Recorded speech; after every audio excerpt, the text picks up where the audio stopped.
Hello and welcome to the Rover Media Podcast, The Midnight Choir. This is my friend Savannah. Savannah, how are you? I'm good. How are you doing? Savannah's going to be with us a lot from now on. Yeah, you'll see plenty of me. Yes. Today we are going to dive deep into what's been happening this past week. We're going to start doing that a lot more, I think. Just because if you watched last week's episode, I think you'll understand. And if you didn't, don't worry about it. We're going to dive right into it. We're going to start talking about Moving Day in Quebec. This is an extremely Quebecois thing. So if you're outside of Quebec, what is Moving Day, Savannah? Moving Day is July 1st. So when the rest of Canada is celebrating Canada Day, we in Quebec are moving. Basically, most leases in Quebec are up on July 1st. And so it's kind of like every year, everyone is moving all at the same time. It's very hectic. The streets get really dirty with abandoned furniture and stuff. And it's a really crazy time. Why do we do that? Honestly, I don't know. I have no idea. That's like one of those things that you don't know about. And then you move to Quebec and you're like, what? Like, why is this a thing? Yeah. But it's fully a thing because like in no other city does this exist. Yeah. I think ever. We play this like musical chairs, but with houses kind of game. It's like It kind of makes sense, except it doesn't because then everyone's panicking and trying to find places at the same time. Like, I feel like it limits your access to potential housing. yeah, I don't know if it's the best way to do it, but it is the way that we do it. Yeah, because it's also like, moving companies are booked like weeks and weeks in advance, right? So you have to kind of But plan that also means too. that one day is going to be so expensive to get a mover. Yeah. It's going to like drive the price up for a mover. So yeah, we call it moving day. It's really like moving week, moving weekend, right? People kind of, maybe a few days before, a few days after, but it's all concentrated around that long weekend of Canada Day weekend. Do you think it was because Quebec has traditionally had one of the lowest rents in the province? Do you think that is part of why? Because it's all focused on a single day? I Is wouldn't there a know that. because they could It could- control because landlords famously love avoiding responsibility, and so like if everything's on the same day, the government can keep that a little bit more in check potentially, and how much they're raising their rent. I see what you mean. I guess, if anything, I think that it would have more to do with the fact, not so much about the lower rents, but more about the fact that Quebec is like the province with one of the highest amount of renters. We are. Yeah, that's true. So I think it maybe has more to do with that. Why does Quebec have so many renters? That is a very good question. 'Cause, We're like- getting very into the heart of things. Well, I'm just wondering because I've read that stat. I went to it was a little while ago. It was the Museum of Architecture. Okay. That would make more sense. There's a Museum of Architecture downtown in Vieux-Port, and they had an exhibit on Saint-Henri. You're talking about the Museum of Archaeology, Pointe-à-Calière. I was. It is the archaeology I was talking museum. about archaeology. Yeah, you were talking about Okay, archaeology. okay, Yeah, cool. they had a really great exhibit on St. Henry. You Yeah. saw it too, eh? I did, It was yeah. really cool. Yeah, this What, was were you last here? year? No, it was Nuit Blanche. Oh, okay. You weren't here. No, I was there for a talk. I'm sorry. I was there at Pointe-à-Calière for a talk about a year ago. Sorry. So we're talking about two different Okay, things. yeah, okay. So they had maybe the thing for Saint Henri was there for a while. Yeah, maybe. Could have been there for a bit. Anyways, I was looking at that, and it was giving like like a whole bunch of like heavily researched statistics that you can trust because it's a museum, and it was really interesting. It was like something like 60% of Montreal rents, and like I think that's unheard of in a major city, like in Canada at least. Yeah. It's crazy. Like just having like a more than a majority population who rents is absurd. Yeah, I would probably. I don't know for sure, so don't quote me on this. But I would probably draw it back to historically French Quebecers, the French Canadians, being a historically working class, Right. A large working class population with a very small Yeah. elite that was controlling it. I would say that's You- where it comes from. So I'm not a separatist, okay? I'm Okay. open to Okay. creating our own nation Yeah. if we're going to be nice to the immigrants and we're going to actually make something beautiful, which I don't think we would. Not currently. Yeah. But one of the things that makes me really empathize with separatists and sovereigntists is the fact that like 80% of Quebec is owned by people who live in Westmount who don't speak a word of French. And I'm like, huh, yeah, that's really bad, actually. Because like most of the city that we rent from, it's owned by basically people who live right there. I live in NDG, so I'm pointing at Westmount. Pointing in the general direction of Westmount. Yeah. It's like, like they are kind of the bad guys. Not kind of, they are definitely the bad guys. Everyone in Westmount. Not a fan. No offense, Westmount. If you're a listener from Westmount, we love you. just you. Those who listen. Those who listen. Yeah, exactly. Yeah. Okay, so this year, I thought we would talk about the average rent in Canada, because I was just reading a report on CTV that the average rent is over $2,100 a month for a one-bedroom in Canada. Yeah. $2,100 a month, which is extremely high. I pay $1,000 for my two-bedroom, by the way, which is great. It is a dump, mind you. Savannah can attest to that. It's fine. It's all right. It's good. She's being nice. And between 21 and 2023, the average rent increased 14% across Quebec. And I have here a chart, which I will link below, obviously, of the worst cities, like, price-wise to live. And so, like, it's number one is Vancouver. So where is Montreal in this? We're in it's like orange colored. We're 22nd worst in the country, which is not that bad. Midway through the list Midway of the through 35 this list worst. of 50, Yeah. I think. I think it's 35. 35. Okay, so we're actually like 2/3 down, right? So that implies that Montreal's not terrible, but it also means that like we are catching up, because I don't think Montreal would have been this high a few years back. No. And so the average rent so for Vancouver, the average one-bedroom rent is $2,724. That's average, okay? So that means there's significantly higher and significantly lower, but like most people are paying somewhere around there, okay? Next to that, we're not going to count Burnaby because that's just Vancouver still. Toronto, which makes sense, $24.50 a month. After that, Victoria makes sense. A bunch of places in Ontario that are near Toronto. Halifax is surprising to me. That is $2,000 a month to live in Halifax. Like, what's in Halisnacks? I didn't know we called it Halisnacks. I call it Halisnacks. Oh, okay, because they got those donaires. That's a great snack. Donaires? Donaires, yeah. Do you not have donaires here? They're not as big of a they're not as big of a thing as in the rest of Canada here. We have like kebabs. But you would never see someone talking about going to get a donaire in Quebec. Okay. In Vancouver, that's a thing. Yeah, like there's like one every corner. Yeah, no, for some reason we don't have that. We do have the the Amirs and Boustans type kebabs a lot, but... Donaire is the worst version of Lebanese shawarma. Okay. Noted. Sure. All right. For sure. And then way down, 23rd. So we're after Ottawa. Then there's Ottawa after that. And then Gatineau. I'm surprised that Gatineau is this high, but I guess it's part of Ottawa. Yeah. But I just can't imagine you have the choice to live Montreal or in Gatineau. They're the same price rent. So it's the average rent for a one bedroom in Montreal currently is $1,750.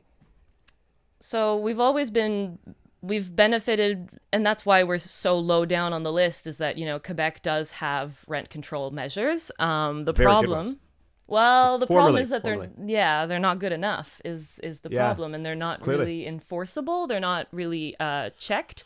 Basically what it comes down to is a landlord is supposed to write the previous rent on the lease agreement. Right. And if the landlord could lie, the landlord could leave it blank. He's not supposed to, but obviously we know that there's a power imbalance between landlords and tenants, and that power imbalance is never greater than in that moment before signing the lease, right? Right.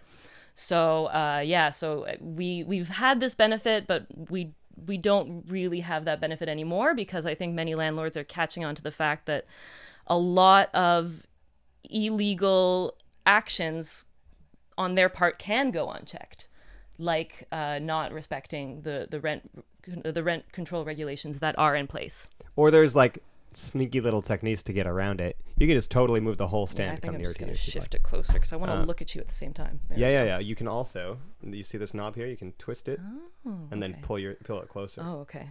And you just Yeah, there you go. You're good. And then just pull it. Oh, what happened there? What? Oh, we're good. Okay. Oh, no, you're good. You're safe. All right. Everything's good. Yeah, the other thing that they do, it's the landlord's renovation. As you know, they throw a coat of paint. Yeah, renovations. But it's a fake renovation. Yeah, that's why. They So we're calling it renovation. Yeah, the landlord special. Yeah, you know, like yeah. they throw a coat of paint. It's not even a good coat of paint. And then they're like, well, I renovated the place. And then they're allowed to increase a percentage more based on that. Based on how much it's supposed to be calculated based on how much they've spent. That's right. Obviously, if they're only paying for a coat of paint and then somehow charging an extra $200, the math does not work there. And a big problem right now that tenants' rights groups are talking about is an explosion of fraudulent, illegal evictions. Because obviously it's not all hashtag not all landlords, but some are, or many, we'll go with many to most, let's say, have realized that it is very easy to evict someone fraudulently against the law. Yeah. It totally is. I actually have a friend who just had this happen to her. Mm-hmm. What the landlord did was she kept pushing off the signing of a lease transfer until the new law came into effect. And then the day the new law came into effect, she was like, actually, no, I'm not going to sign this lease. So she just played this game of like, oh, like I'll meet you guys next week to sign the lease transfer. Nope. Never had to, because the new law came into effect. And that was another strategy that we had, like, that was extremely effective. The lease transfers, right? The people who didn't move on moving day in Quebec, it was probably because they lease transferred with someone, you know, and basically previously you couldn't say no to a lease transfer unless it was for a very good reason. Right? Yeah, exactly. Now it's a lot more up to the discretion of the landlord. It's still like, you know, technically the government is saying that we haven't gotten rid of lease transfers. But what they've done is they've made it a lot easier for landlords to refuse a lease transfer. They've made it, they can refuse for any reason. Yeah. So, and it's kind of complicated because some people are like, well, now I can't just leave when I want to. Yes, you can. If they reject your lease transfer, the lease is done. The lease is canceled. Yeah. Okay, and that's something that a lot of people haven't realized. So, like, if a landlord says, no, I don't want you to transfer the lease, you don't have to stay either. But that does mean the landlord could just hike the rent. And there's no incentive for them not to. There's no incentive for them to do a lease transfer unless they're like my landlord and they just kind of are like, they just kind of want the space filled. Because my landlord, for example, he's not super concerned, as far as I can tell, about the price of like my house. That's why it's $1,000 a month. I mean, he just kind of is like, well, it's kind of a low source of income. It's not his main source of income. And so for him, he's just like, well, I'd rather have it filled. So I'm pretty sure if I did a lease transfer, it'd be fine. Or if Chris did a lease transfer, it'd probably be fine because, you know, he doesn't love finding tenants. But also, my landlord, relatively speaking, plays it very by the books. And so there are landlords who do that, but then there's landlords who are very abusive about that. And so the thing about this that has happened is how many people were left without homes after moving day? So according to Frappru, which is a really prominent tenants' rights, housing rights group in Quebec, their estimate was at least 1,600 households. Wow. At least 1,600 households across Quebec after moving day had no place to go. They were evicted from their previous home and then could not find a new home in time for moving day. That's absurd. Are these generally lower class, I assume? Families? We are generally talking about lower income. We're also generally talking about single parent households. And with that comes the fact mostly single mothers. Yeah, I went to go check out an apartment a little while ago, and it was 1,200, I think. And the landlord was like, yeah, you can't even apply for this unless you make 60,000 a year. And I was like, oh, you can easily, like that, 60,000, like that's 1/4 of your total income if you're making 60,000. Like that's nuts. So that you want, like, it's a very high expectation for not very much money. And then like you think about somebody wanting to rent out something for 1,700, and a single mom is lowest on the totem pole. Yeah. So yeah, it's been a serious problem, and we need to think about what the solutions are going to be. it's no longer just urban centers that are being affected, right? Yeah, it's at this point it's across Quebec. If you look at obviously like Montreal has had high rates of fraudulent evictions and high rates of people not finding housing in time for moving day.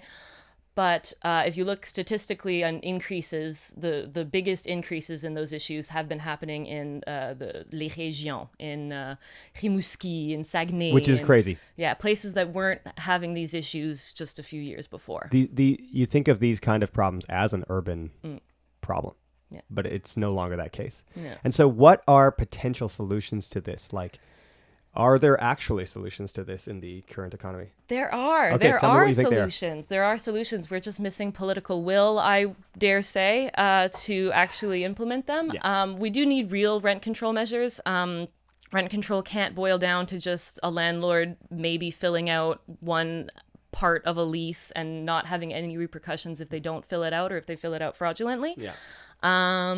We need the TAL, the Tribunal Administratif du Logement, has kind of, it doesn't have enough teeth, it doesn't have enough bite to be able to really reprimand landlords who do fraudulent things like illegal evictions and stuff like that.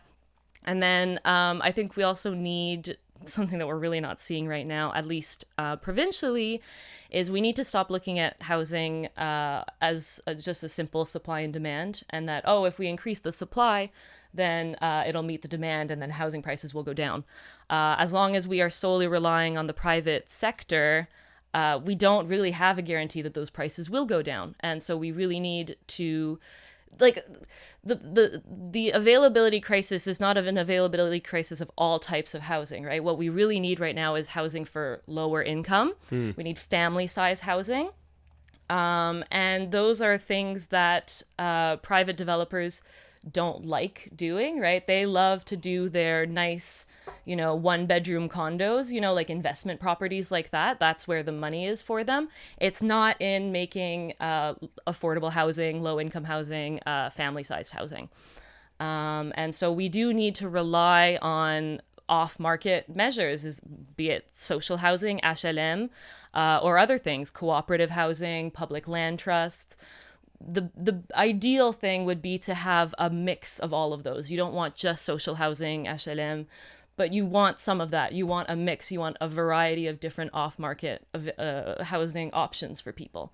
And that's really what's missing right now. So you think that in public sector investing in housing is the answer then?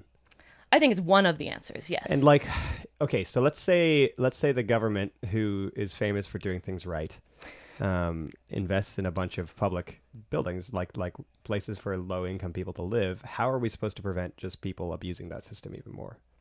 Because that's the criticism coming from the right is, but look at how poorly managed the public sector is. And they've got a lot of credence to that criticism. I mean, I don't know if they have that much credence to that criticism. I was looking recently at statistics showing like people's, renters' happiness with their housing and with their neighborhood environment. And it's actually slightly higher among people who are in social housing than people who are in private. Interesting. Renter. That's an interesting fact. Yeah, I mean, we're talking about among renters here. Obviously, the highest rates of like happiness with your home are among homeowners, right? But so it does show that, public investment in housing does show that renters are happier when they're in those situations.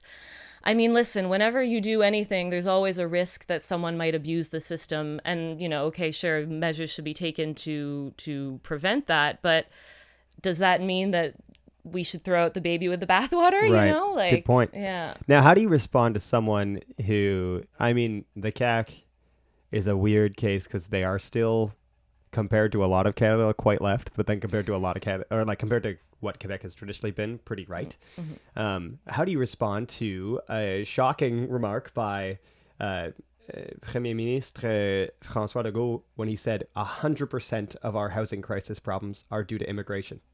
Yeah, no, that's just simply not true. That's simply not true. I mean, of course, immigration will be one thing that will place some pressure. Mm-hmm. It's undeniable when you bring people people need a place to live. People need a dignified place to live. Yes, Absolutely. of course. But the problem existed way before. Right. And barring even just like, the human case for immigration, we're not even talking about that part.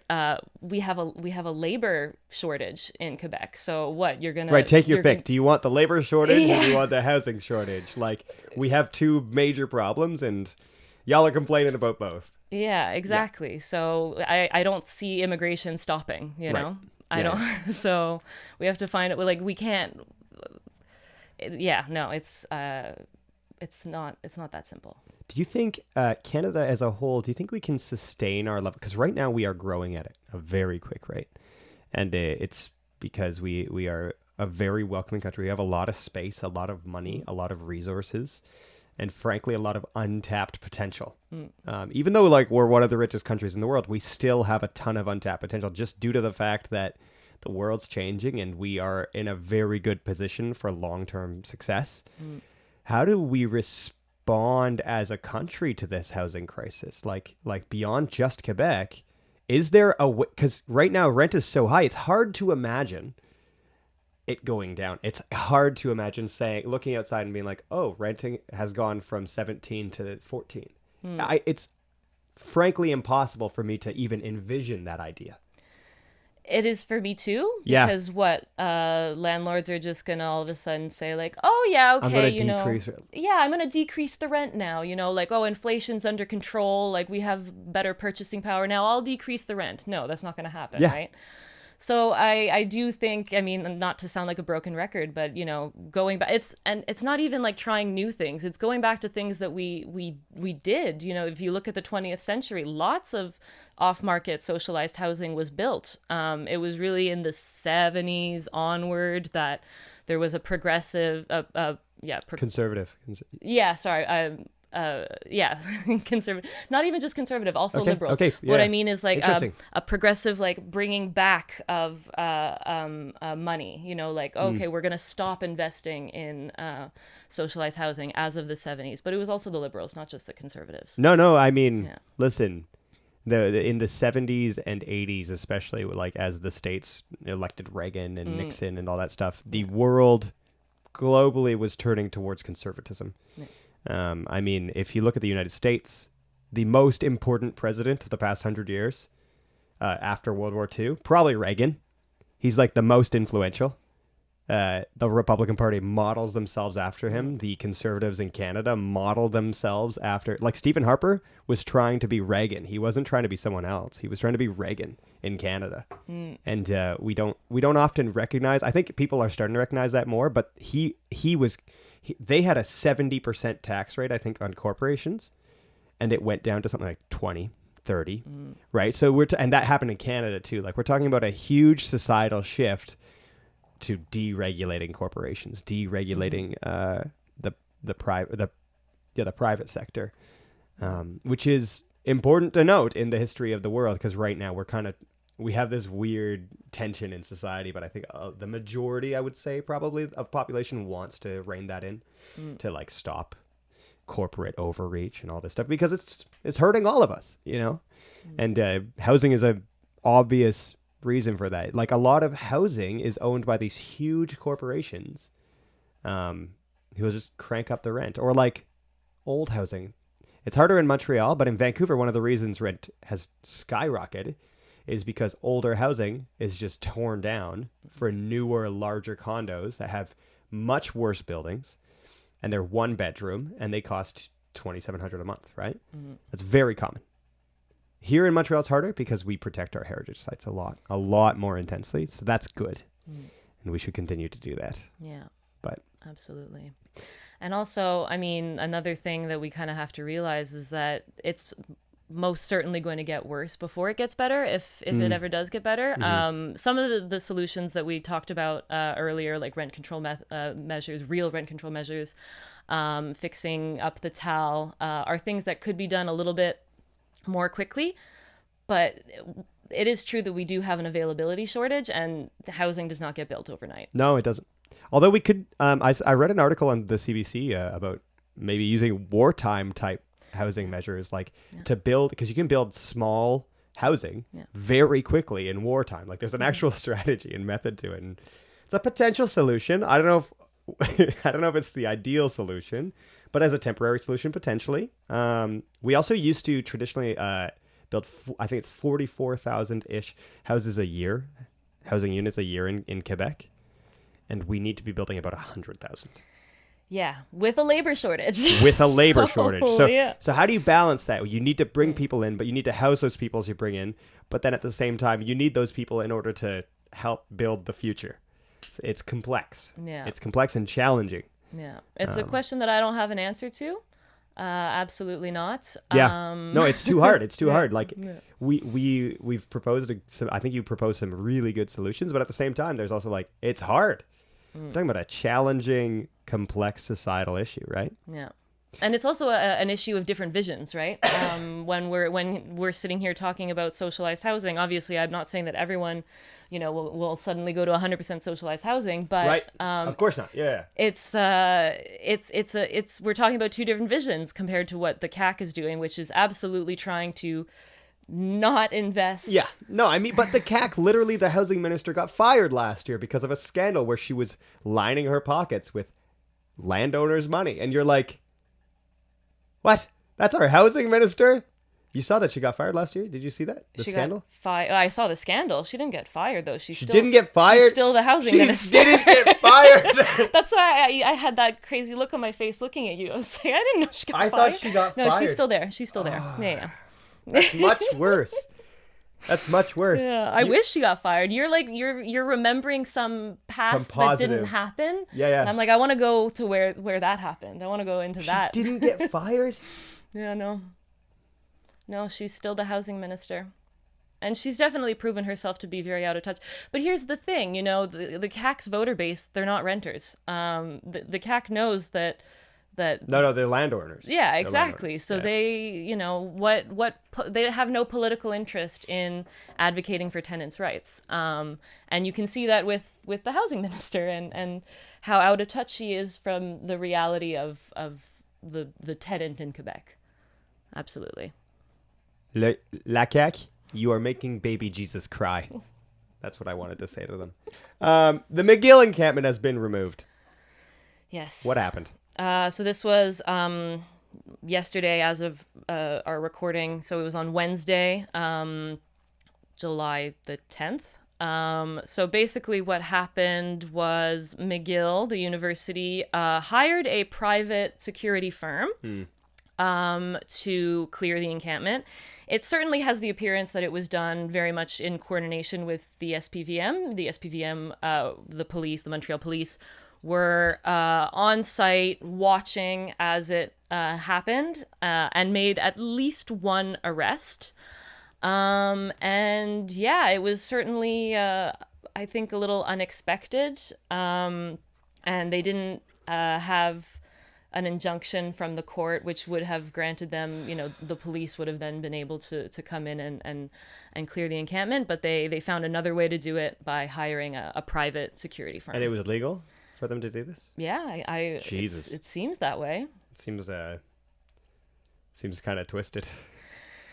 Yeah, I mean it's a blow, but I mean we've seen that the pro-Palestine movement is certainly very mobilized. Extremely. Here in Montreal, yeah. For sure. And so it is a blow, but I certainly don't think that we should see it as a defeat. I think if anything, they might even go back. They might even try. I don't know.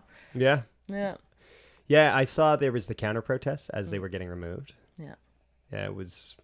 Was that peaceful? Were the police involved there or what? I don't think in the past 2 days, I don't think that we've seen any severe instances of police violence. Of course, all what I mean by that is that we haven't seen any recordings or anything come out. There was last week. There was a protest in which the police certainly seemed to have a pretty heavy-handed approach. There was one middle-aged woman who was knocked to the ground. Oh my God. She appeared to sustain an injury to her leg when she was knocked to the ground. A bunch of people came to her aid. police continued, and I think there was pepper spray used and stuff like that. So we have definitely seen some pretty heavy-handed response from the police. The past 2 days at the McGill encampment seem to have been relatively, compared to other instances, seem to have been relatively tame. Okay. Yeah. So what's the support like across Canada for this movement? What's the support like in Quebec? Is this still a popular movement? Because most of Canada, the majority of Canada, was against the war crimes that Israel's committing, but I don't know what the case is now. Yeah, so I was looking up at various surveys yesterday, and certainly Canadians are pretty divided. Support for a Palestinian state is about like half, 50%. There is a little bit more acceptance, a bit higher acceptance for peaceful protest and speech in favor of Palestine, of a Palestinian state, even though actual support for that state is a little bit lower. So we see that Canadians do like support free speech in support of Palestine. Yeah. And a majority of Canadians, it's certainly less controversial to say that yes, most Canadians want a ceasefire, and most Canadians do feel like at this point war is very unpopular. Yeah. Like in general, like you just in 2024, especially, I don't know, United States might feel a little differently, but I don't think they do. But like war is just an unpopular thing now, you know? I mean, when you see it, you know, it's hard we not see to be. it every day on our phones, on Twitter, on the Right. news. It's, yeah. Yeah, it's hard to see a dead body on your Instagram feed and then be like, that's fine. Yeah. Like, you saw that Russia exploded a children's hospital. Yeah. And you're like, wow, that's crazy. And you feel helpless. Sadly, like we as people feel helpless, but the pro-Palestinian movement, like, I feel like they've done an excellent job in showing what it is to protest for real and fight for real in 2024, because often, I'm sure you felt this way. I'm sure many people feel this way. Here's how I feel. It feels a little like you're spinning your wheels, like you're a little helpless when you're protesting. You're fighting for a movement that's so literally distant from you. Because how far is Palestine from here? You know, like 4,500 kilometers, something like that. It feels like you can't do anything, but I think the pro-Palestinian movement here has shown that you can put pressure on the government, and it's working slowly. You see the prime minister and the cabinet distancing themselves. They're still sending money, by the way, but like it starts off with what they're saying, because this is just how politics works. It starts off with words and then will become action if continued pressure mounts, and so you have to continue the pressure until action follows, right? Yeah. I feel like the pro-Palestinian movement has done such an effective job of putting pressure in the States and Canada. And even just, we've seen the change in our political leaders' approach of the pro-Palestinian movement from October 7th Absolutely, onward. yeah. I remember in like the very soon after October 7th, in those days, there were some pro-Palestinian protests going on, and they were referred to by Canadian politicians, Canadian cabinet members, as pro-Hamas demonstrations. Right. Oh, that was constantly. And in the media, oh my God. You know, and until it was realized how, you know, okay, support for Palestine is actually broader in Canada than it's not people just like thought. just a thing. Yeah. It's a real support. Yeah. And then all of a sudden, the approach toward these demonstrators started to be a little bit less accusing them of being pro-Hamas, you know? Yes. Once it was realized, like, oh, okay, like a lot of Canadians actually are supportive of Palestine. Yeah. Yeah, I wonder where that cultural shift happened in Canada. I can't speak to the rest of the world, but like, I mean, a lot of European countries, not a lot, some European countries are like rejecting Israel, which is interesting. But like, I wonder when that shift happened, because I grew up, you also grew up in this like world where like, I know my parents would be like, yeah, Israel. But like, that's not, my parents maybe, one of my parents maybe, but like, most people around me are like, well, no, like, I'm not pro-Israel. Even people who are not necessarily pro-Palestine, quote unquote, are like, well, no, I don't think that Israel should have unlimited power or be supported with money for weapons or buy weapons. Like, it's kind of weird to think that.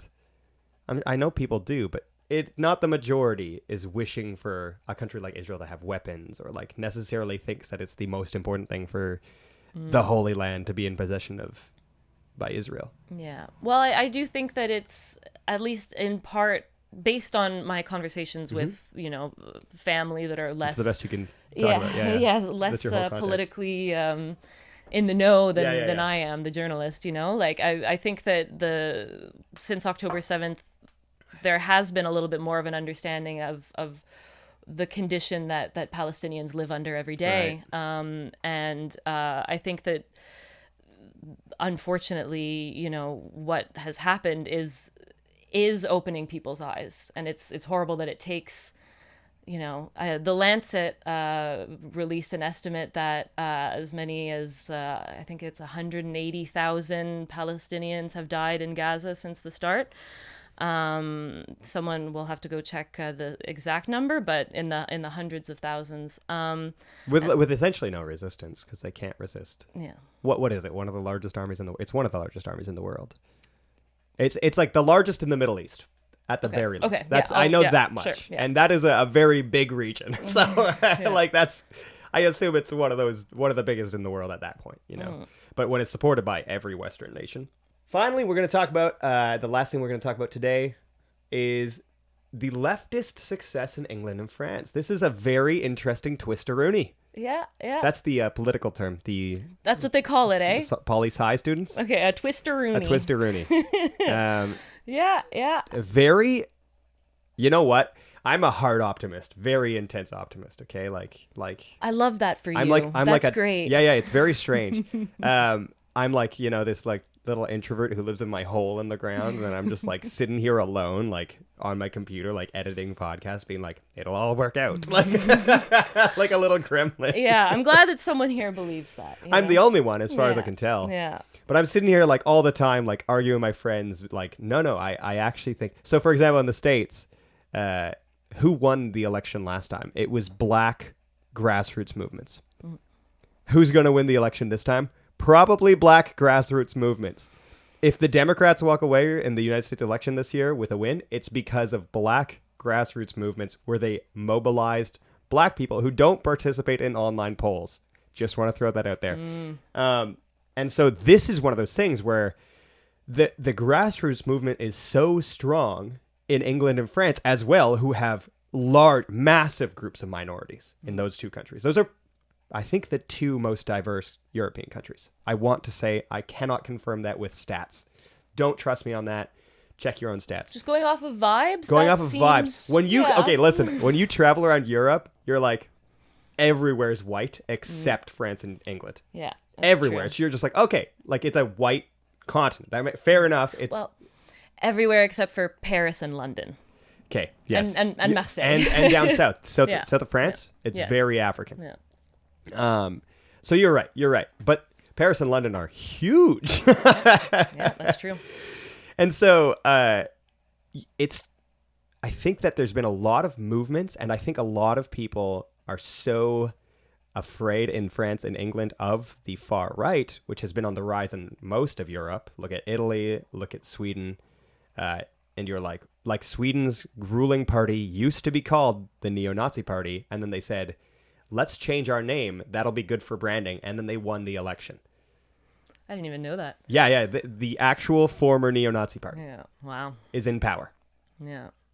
And they're doing it off the back of anti-immigration because that's the European way. And that's the Quebecois way as well, which we're going to get to. We're going to talk about that. Well, that's the thing. Like we talk about having lots of immigration here. It's true that the immigration levels, we can't really compare to per capita. We can't really compare to Europe. Ever since the Syrian refugee crisis, it's true. They're just so close in proximity. Yeah, exactly. Just the geographic location means that they have been dealing with it a lot longer than we have. Yeah. But it's crazy that it's immigration. I mean, it's just crazy that immigration is the main reason for the rise of the far right in Europe. Yeah, immigration coupled with an economic downturn, right? Right. Yeah. Right. Because if everything is hunky-dory and Yeah. everyone's rich and like, yeah, sure, whatever, bring in the immigrants. You know, like if everyone's comfy, you're probably going to see less resistance to the other. But I was so stressed about France. I was so stressed. Like, Madame Le Pen. Why are we calling her Madame Le Pen? Excuse me. Okay, so I loved watching the debate last time on the presidential debate. Yeah. And Okay. the amazing amount of Macron is an asshole, but like he's not a terrible person, but like he's just so patronizing. And there was this one point in the debate that I loved. He was like, Madame Le Pen, vous rigolez ou quoi? Which means, are you kidding me? Yeah. Or what? And I thought it was so funny. So in honor of Macron. In honor of Macron being an asshole. And we have to say it that way. Madame Le Pen. Madame Le Pen. Yeah. And so she's a scary lady. She's like this calm face of fascism. She's like, I'm calm and in control. But like when you think about what she says, you're like, whoa, this is some World War II-esque rhetoric. Like, and so seeing the left mobilize and then seeing the third place get first place, which is the left party, is quite a shift. Now that's France for you. They do what they feel. They're just like, Révolution, like that's the vibe in France. Yeah. But it's also indicative, and in England, the Tories are out, the Labour Party's in. The Labour Party is like left of centre. I don't think they're as left as the RNF. As the Nouveau Front Populaire, so Populaire. NFP. Yeah. That's it. Yeah, I wouldn't say that they're nearly as far to the left, no. And I think that at this point with Keir Starmer, I think that we can comfortably call the Centrist? Labour Party centrist. Okay. Yeah. Well, that's Britain for you. They're not as their left is kind of like the States or like Canada, where you're like, well, it's not quite as left as other countries. Like, so what does that indicate for Quebec? What does that indicate for Canada? Like, is there a chance that actually the left can mobilize and do something in the next two elections? Because we got Canada next year, and I think the year after that is Quebec, right? Yeah, that would make sense. Yeah, so. It's every 4 years because we're in a majority right now. So yeah, that would make sense. Yeah. Well, okay. They are very different situations. I don't think that we can compare our political situations very neatly. Whereas France already had a very mobilized grassroots left that against all odds rallied together against a common enemy. I don't know if we have that common enemy at that point here in Canada/Quebec. At least not one that... for the positive and negative. Yeah, for better or worse. Yeah, because the fact that there is a common enemy means... here, I'm going to lift this up a bit. Okay. Can you tighten that twisty boy? Yes. No, not that one, the other one. Oh, other twisty boy. That twisty boy. Yeah, that's the one. Tighten it. Yeah. There we go. The fact that we don't have a common enemy is a good thing, because it just means that the far right is not... the far right exists in Canada, but our political parties, except for Maxime Bernier, we don't... And he lost. He didn't even get his seat in the last election. Like, the far right kind of in political circles doesn't exist. The conservatives, we've said this before on the podcast. Me and Rachel talked about it. The far right, the conservatives are taking cues, and the CAQ is taking cues, like small things, especially for the CAQ, it's anti-immigration. They're taking cues from the far right, but they're not far right at all, and they're very democratic. Like, I do not think if François Legault lost tomorrow, if he had an election, he would be like, all right, see ya. Yeah. He wouldn't fight you. He wouldn't say this has been rigged. We wouldn't see an insurrection attack. No, absolutely. And I think Pierre Poilievre as well. Like, I think he would go, that's too bad. This is a disappointment. I'll step down as leader. That's what would happen if he lost. Yeah. I think. Absolutely. Yes. I'm gonna bring something else into the conversation here. Please, yes. You're the more informed one. I'm. Well, I think that both of the French legislative elections and the British elections we're seeing, as we've seen already in some other elections, like a rejection of the status quo of the established government, which in the UK ended up being, the Tories after 14 years have left. Here we have currently a Liberal government, 8 years, an unpopular Liberal government at this point. It's been 10 years, hasn't it? 9 years this year. 9 years. Okay. Yeah, because it's 2015. There we go. 9 years. Okay. And where was I going with this? You were talking about the fact that it's a rejection of the status quo. Yes, is what's going on right now. Yes, exactly. And I think that I don't want to make any predictions here. You're making predictions. You're on a podcast. I'm making a prediction that I think that wave of getting rid of old governments that have outstayed their welcome is gonna sweep its way here too. You're right. So you think it's less for like a lot of these countries? It's less about necessarily like extremism, but it's more like the status quo is not working for us. Yeah. Well, because we just had two, positive elections if you're looking at it from the leftist perspective. But, not too long ago there was Italy. Recent elections in Germany show an increase of the far right. France, there still was an increase of the far right. Yeah. They did win more seats than before. They were defeated, but they're still on the rise. Yeah. Yeah. And so we're seeing definitely a lot of anger toward Justin Trudeau. I think that we're certainly seeing François Legault here in Quebec slipping in the polls. The PQ is making a bit of a comeback. But according to the polls. According to the polls, polls have proven to be a little untrustworthy.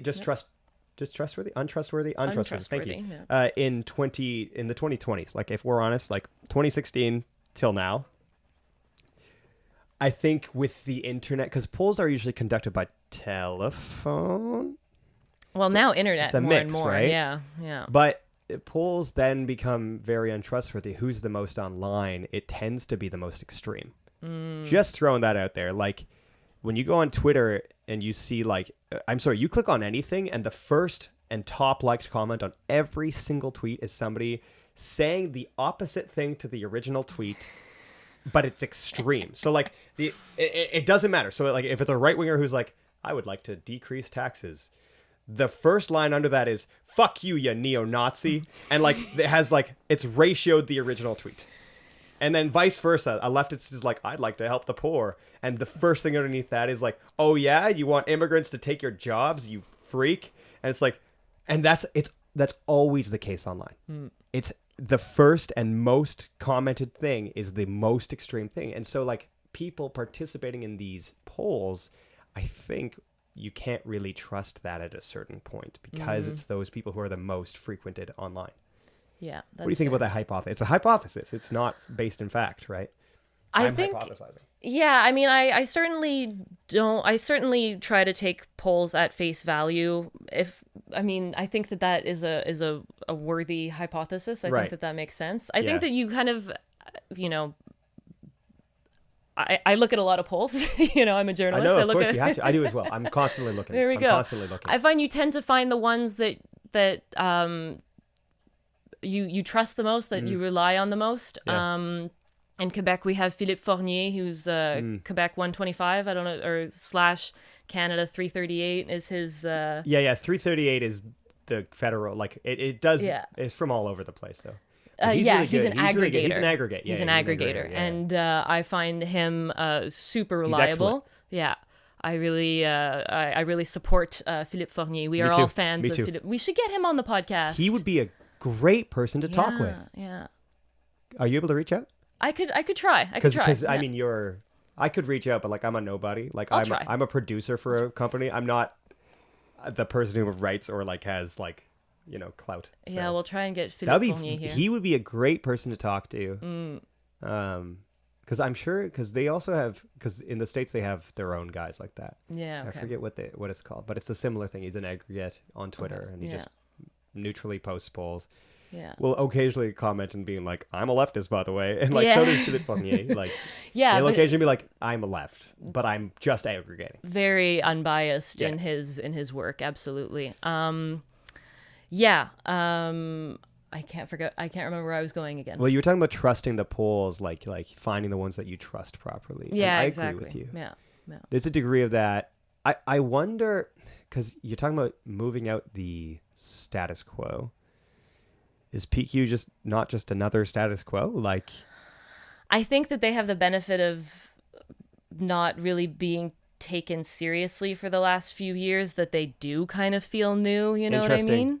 I'm wondering if this is throwing it out there, and I have no influence in the political sphere, so this won't happen. But is there the possibility of like a new group rising up? Because Quebec is the only province, really, that has new people new parties all the time.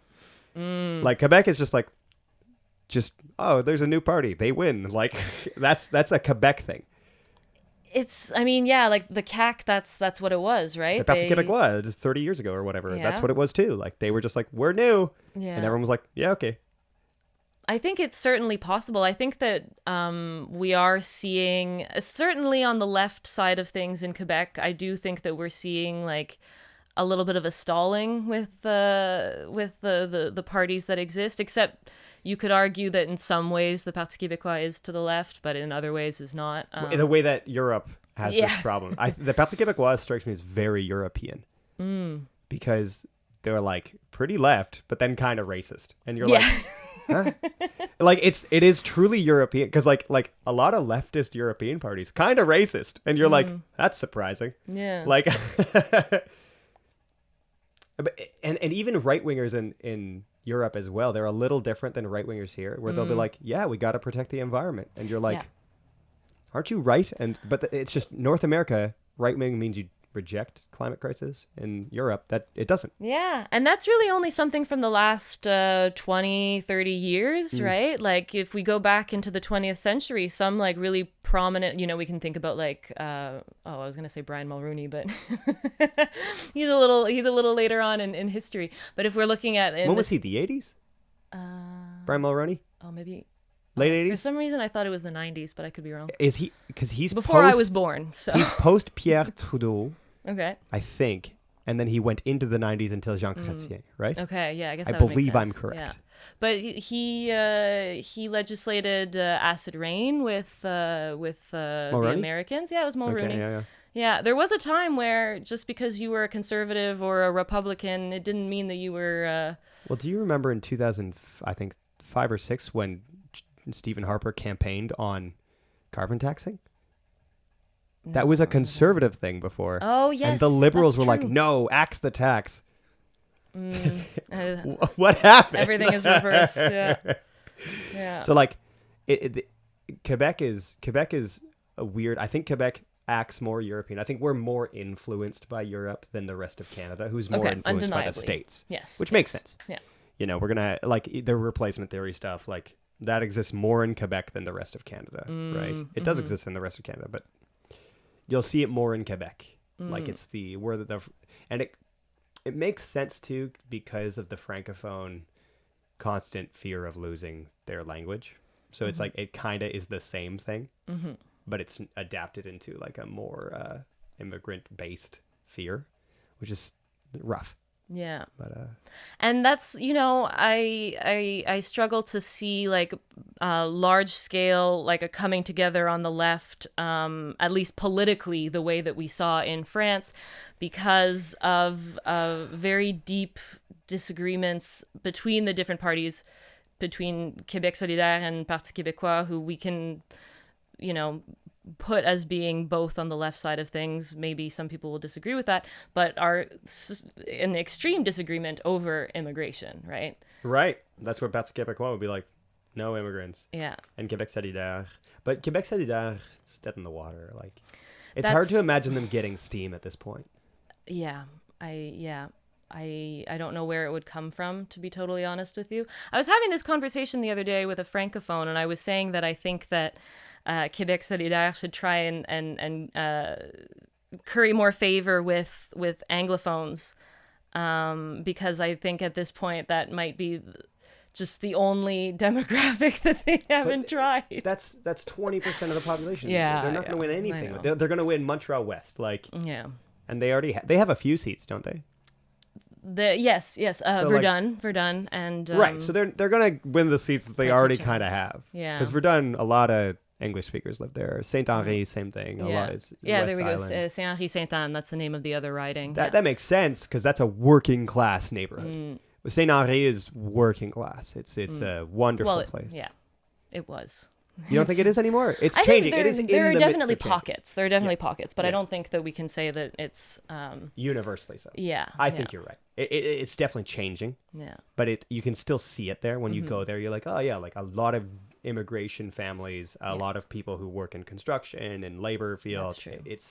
That's true. You see, like when I go there, you see a big community, like people hanging out Yeah. in the basketball court and like at parks and like people just chatting in a way that I think we've lost in cities in Canada at least.